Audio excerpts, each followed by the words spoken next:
Today is World IBD Day, and to mark that we are speaking with Sarah O'Connor from Crusheen, who was diagnosed with Crohn's disease in 2020 after years of symptoms and later received an MS diagnosis in 2022.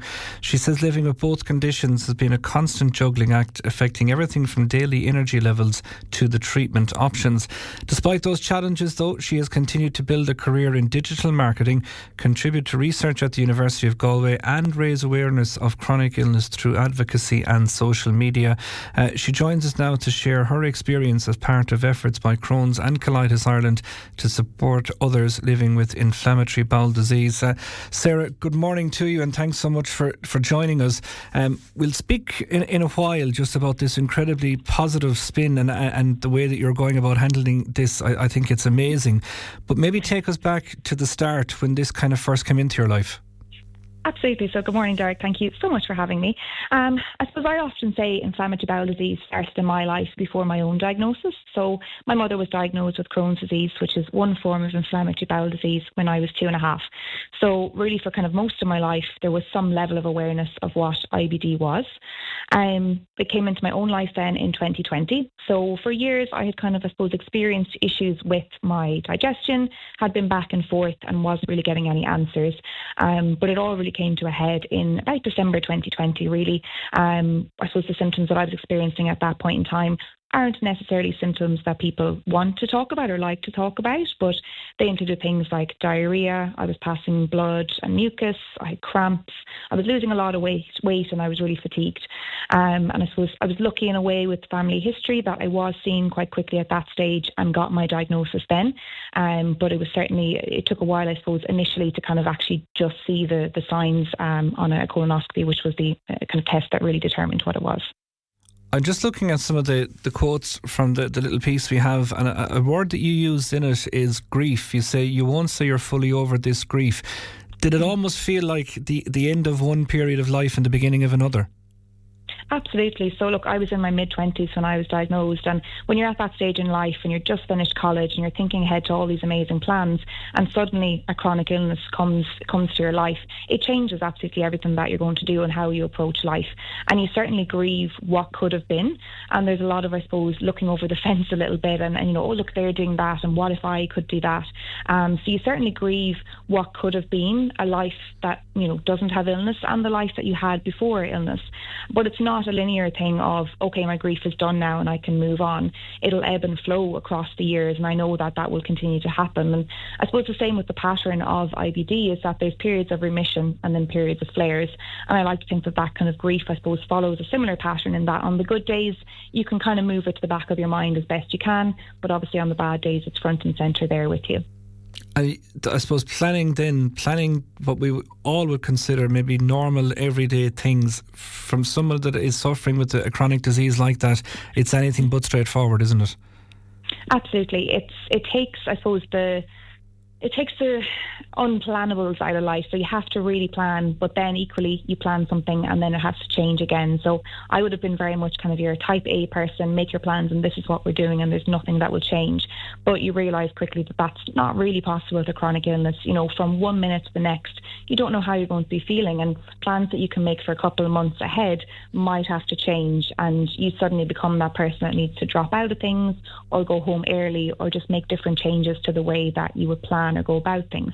So, you know, examples might be thinking, right, well, if I eat before I leave, I probably need to use the toilet, where will we be stopping? Or if I go out for a meal, will there be something there that I'm okay to eat?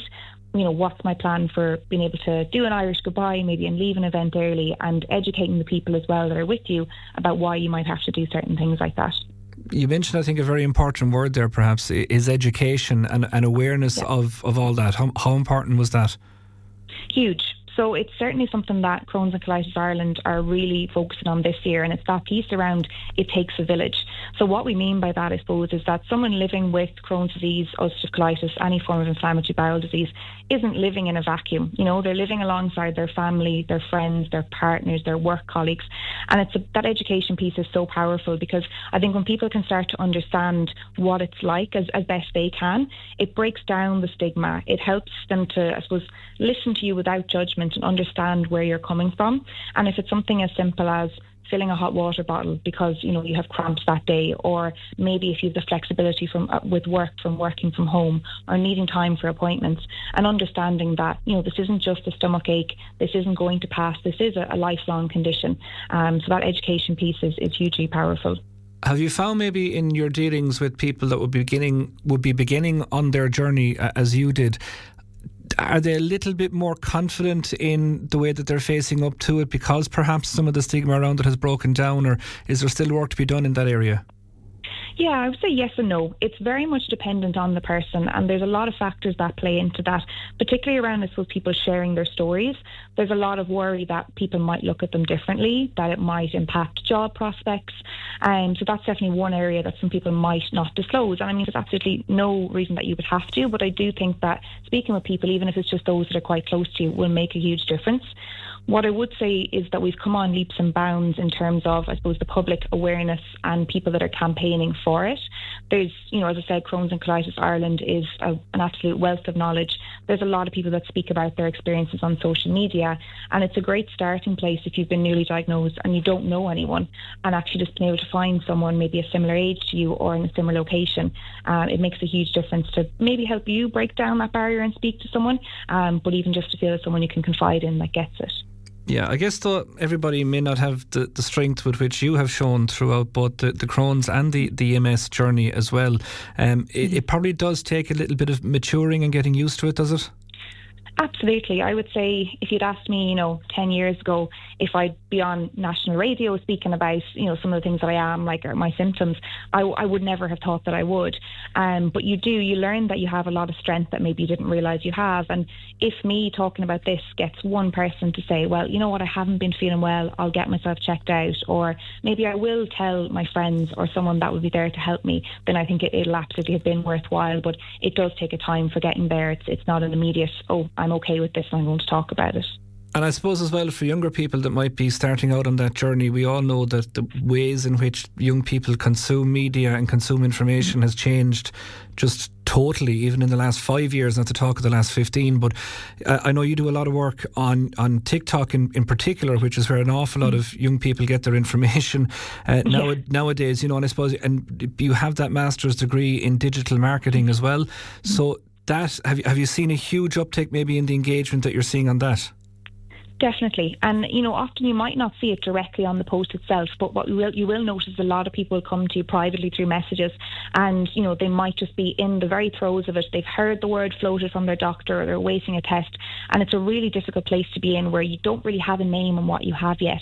But if there's someone that is on a similar journey or looks similar to you and you can reach out, it's hugely powerful. Now, obviously, social media isn't all rosy and it doesn't always come with positives, and there can be a negative side to it, and you do see that as well.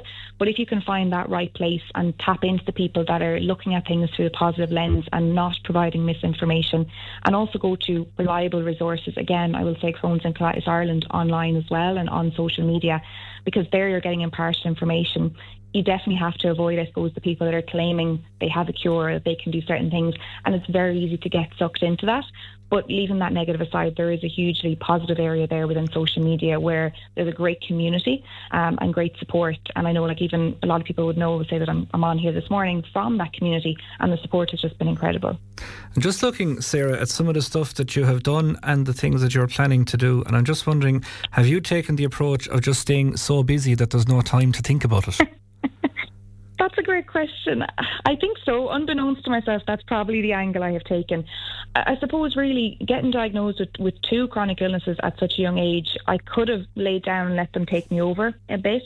But the way I looked at it was, look, all of us don't know what's ahead. I suppose for me, I know that I have these letters, these names hanging over me a little bit, and that there might be more twists and turns in the road ahead. And I want to, I suppose, live life while the road looks a little bit straighter, and enjoy things as best I can. I'm definitely very bad for, I suppose, pushing myself too much. And I think, as anyone living with any chronic illness knows, you have to really pace yourself and your energy and realise where is your energy best spent. And, will that night going out, it's not just a one day and I'll be over it. It is a few days. It's not the same.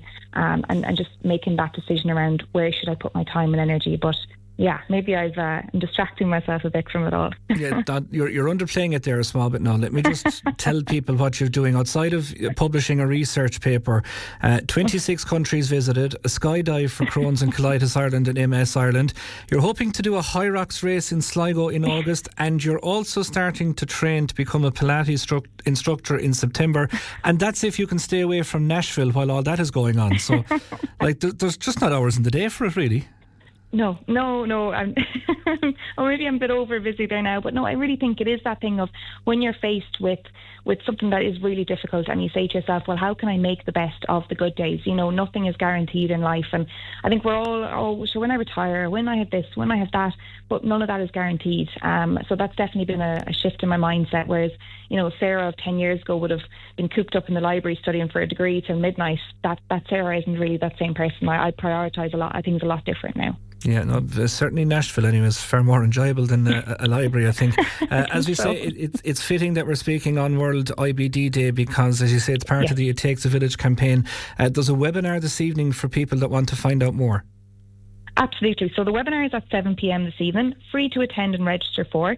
So if everyone just is interested, visit www.crohnsandcolitis.ie/it-takes-a-village, or simply go on to crohnsandcolitis.ie and you'll be directed to it there. But essentially what this webinar is there going to be people that live with IBD speaking, as well as a clinical psychologist. And it's really about getting that, I suppose, experience from those that live it every day, as well as the expert opinion.